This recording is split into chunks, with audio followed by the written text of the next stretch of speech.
Hello, my name's Amy Gahala. I'm a hydrologist with the U.S. Geological Survey. And today I'm going to be talking about groundwater vulnerabilities such as water quantity and water quality and how McHenry County monitors that using the McHenry County Groundwater Monitoring Network. To do that, I'm going to need to give you a little bit of a hydrogeology refresher. Scott Keitel did a great intro to that. I'm going to go a little bit into a deeper dive, but not too complicated. Then I'm going to talk about how contaminants can get into the groundwater, the surface water, and potentially the drinking water. And then I'll discuss the McHenry County Groundwater Monitoring Network and what was presented and published in the 2017 report that talks about the water levels that were collected, what we learned from them, and also the water quality results from 2010. An aquifer is defined as groundwater that fills the void spaces of sediments and crevices, and where those void spaces are interconnected and that water is allowed to flow, that is an aquifer. In this case, this is an unconfined aquifer. This aquifer receives water readily through precipitation that infiltrates down into the saturated zone. And that replenishes that groundwater, and this can be considered a more renewable resource because that replenished groundwater happens on the order of days to years. There is nothing that's impermeable limiting the amount of water that can infiltrate down into that recharge area. A confined aquifer, however, is slightly different. You have an impermeable layer called a confining bed that will limit the amount of water that gets to the lower portions of the aquifer or those more flowing aquifers. So those clays and silts are sometimes referred to as tills. They don't flow water readily. They have a lot of void spaces and they can contain a lot of water, but they don't readily transmit the water. And so that will take centuries to millennia for the water to get down into those areas. And so when you overdraft those water resources, you're not getting it back in this lifetime. The other thing to note, though, on the plus side, is that these confining beds or these impermeable layers do help limit the amount of contaminants that could enter the subsurface. And so you can get cleaner water and limited impacts from land use wherever there's confining layers. So the purpose of all of this effort is to get a better handle on where those locations are and how much water needs to be protected and conserved in their proper locations. And this is why part of the hydrologic cycle is, groundwater comes down through precipitation, becomes part of runoff, and recharges into the groundwater or discharges into surface waters. Well, it takes along with that all of the land use contaminants, or even it could take it up into the atmosphere, contaminants such as pharmaceuticals and waste compounds, road salt, contaminants of emerging concern like perfluoroalkanes and microplastics. All of those things can be part of that same hydrologic cycle, and that's where McHenry County is at the forefront of really being able to understand their hydrogeology and understand how to protect both their quantity and their quality. So as I mentioned, McHenry County is at the forefront of being able to observe and monitor for water quality issues and water quantity issues. And they did this back in 2008. They installed a network of groundwater monitoring wells. That network of monitoring wells totals about 42 monitoring wells. 11 of them are co-located, or what we call nested wells. They are observing various depths within the sand and gravel aquifer. And 37 of those monitoring wells are also equipped with pressure transducers that collect water levels every 15 minutes, and then that gets displayed to real time where you can see it at any time on the World Wide Web. And this was all made possible through interagency cooperation with the Illinois State Geological Survey providing and drilling many of these wells previously, and then the Illinois State Water Survey allowing us to collect these water levels from their wells. And then McHenry County had a couple of additional wells filling in the data gaps where we would like them. You can view it on the website link that's listed here, but it looks something like this. I can click on any one of these red icons and out will pop up a little information bubble about what well that is. And then there's an access data hyperlink that you click on, and it'll take you to that separate page for that specific well, and you can look up all the information on that particular well for that page. And you can look up the water levels for any period that you want. In this case, it'll be 10 years of data. And you can view it from last week all the way to the whole period of record to last month, whatever season you're interested in. The other thing that this web interface will have is the water quality information for that same monitoring well. So us as scientists, we're very excited about this network because it's very unique. There's not a lot of network of continuous water level data for this type of aquifer, and so we were kind of like kids in a candy store trying to explore this type of data. And what we wanted to be able to do was tell from the water level data what degree of confinement or interconnections were apparent from the water levels. Because you can look at the geology of something, but it doesn't always tell you how connected it is or how confined it is. The subsurface can be a mixture of unconfined, confined, and then another complication, semi-confined, so a little bit of both. We also looked at, from this data, areas of recharge and discharge, pumping influences, and then we quantified the recharge that was actually added over the 5 years of data that were collected. And then we looked at the trends and the responses to climatic conditions. And this is all, again, part of that 2017 report. And one of the things that it identified with that trend is just that the exacerbation of water demand that occurs during a drought. Whenever you have a drought scenario, the water demand does increase, as Scott mentioned, by 50%. And that's because everybody's watering their gardens and their grasses and replenishing their pool supply. So we got to see that in those water level trends. Long-term trends tend to want to be more on a decadal scale or longer to give you more of that dynamic influence of climate and overall conditions of trend. So I'm going to get into that in a little more detail in a moment. So here is a figure that just shows you that complex nature of the subsurface, where you have a mixture of unconfined, semi-confined, and confined aquifers, and this is distributed very randomly throughout the sand and gravel aquifer. And as I mentioned, from the water levels, we were able to determine those locations that certainly were confined. That's depicted by the red confined circles. The yellow and black circles are semi-confined, meaning there's a mixture of interconnection going there. And the green circles are generally open, they're readily recharged, and so those kind of give you a distribution of your interconnectedness and recharge areas. We looked at pumping influences. So those monitoring wells collecting water levels every 15 minutes ended up picking up pumping influence signatures. So whenever that pumping well, like the nearby municipal supply well, was pumping, it depicted a signature that we know as a hydrologist as a drawdown curve. And then when that pump was turned off, according to its schedule, that curve was allowed to recover. So we have this drawdown and recovery curve that is evident in many of these wells, and we looked at the distribution of those relative to the municipal supply wells. Some of these wells also have pumping influences, but they're not related to a municipal supply well. They're more related to irrigation, because we didn't see curves all the time. We only saw the curves maybe during spring season or whenever they wanted to turn the irrigation wells on.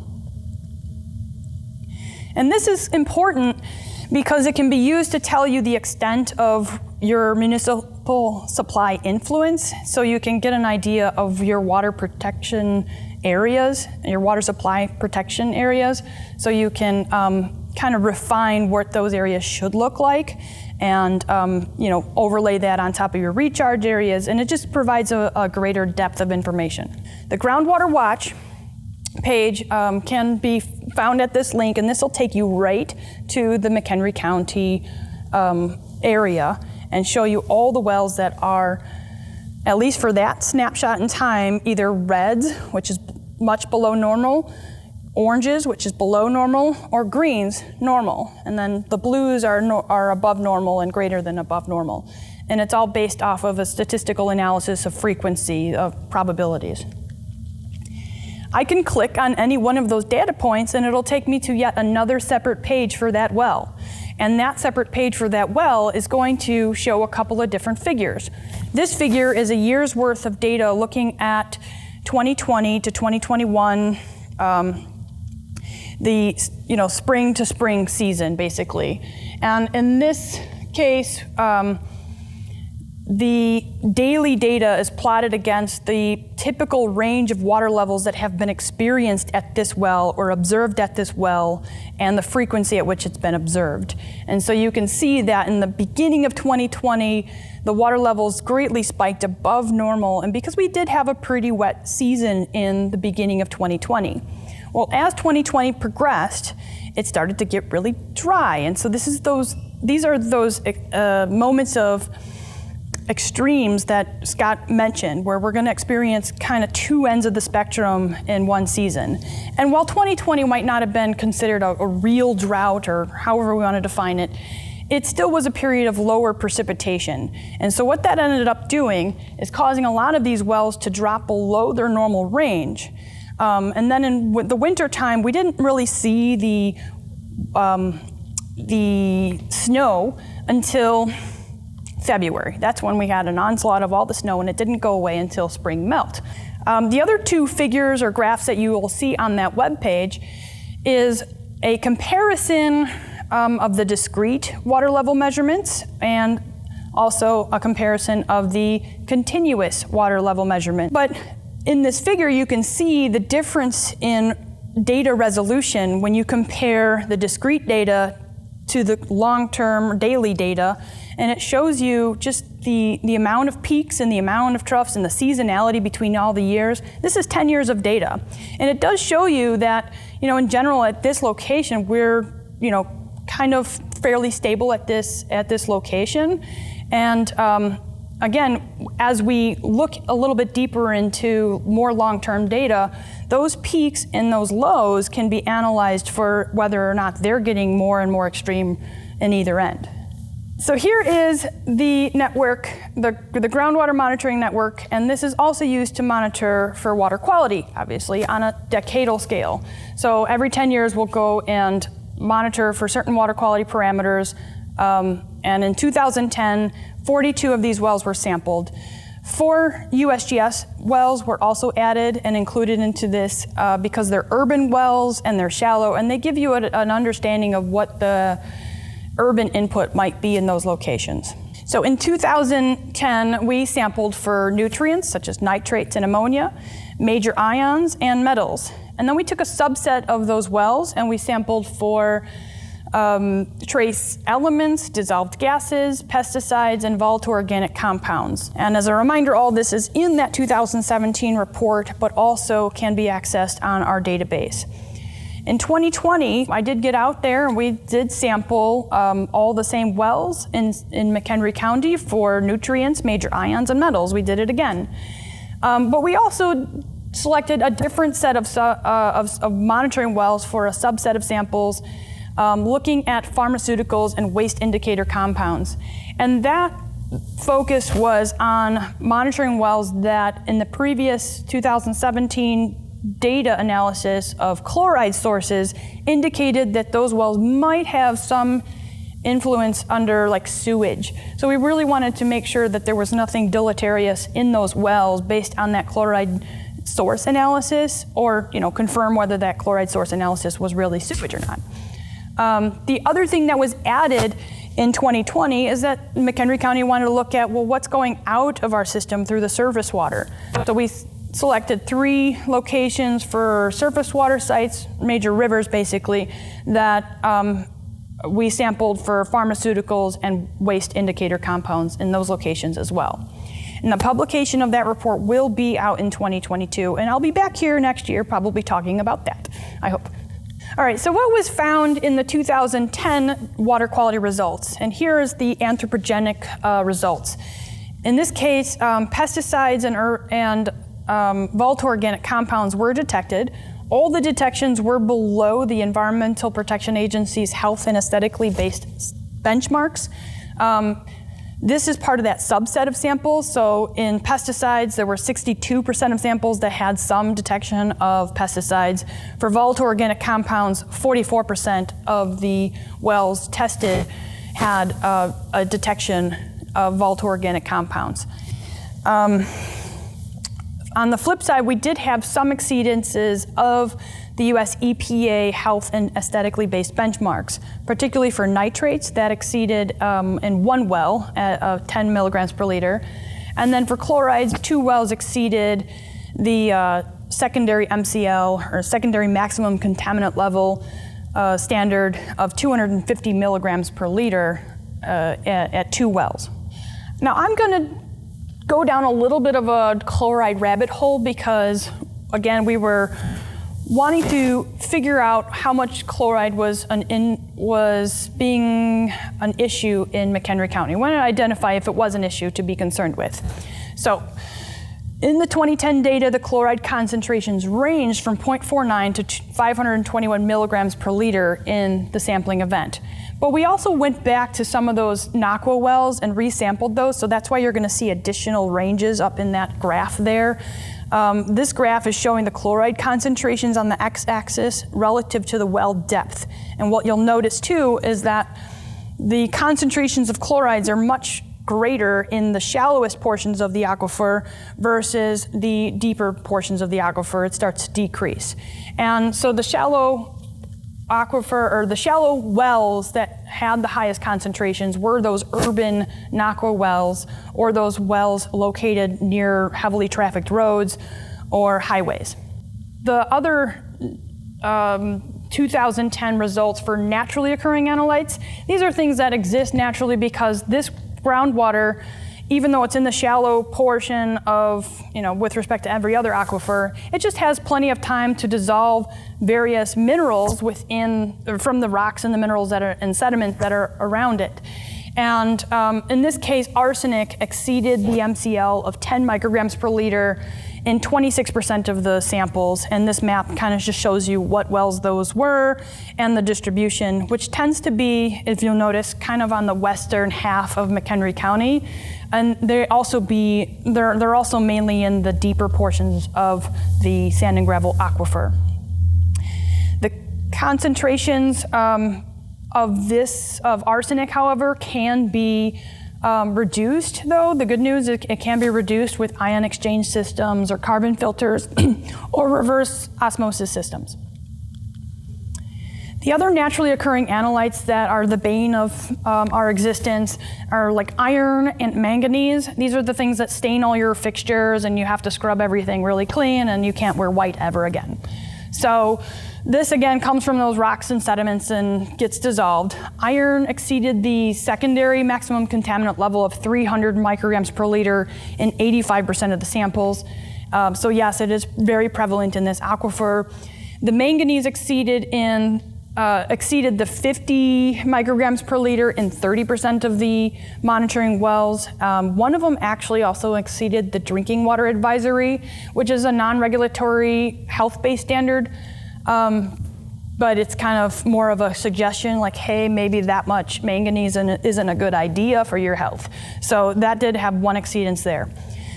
But the good news too is that, like arsenic, these compounds can also be reduced with, ion exchange systems and carbon filters and reverse osmosis systems. So what about the 2020 water quality results? Well, I can't get into that yet, but the report and the results are currently in draft form. You can, if you are extremely curious and want to know, you can look up any one of those results on that NWIS Mapper website that I mentioned earlier, and that I would happy to walk you through it too if you're interested. But you can look up that data. You can look up, in addition to the water level data, you can look up the 2010 data and the 2020 data that will all be on the same page or in the water quality portion of that database.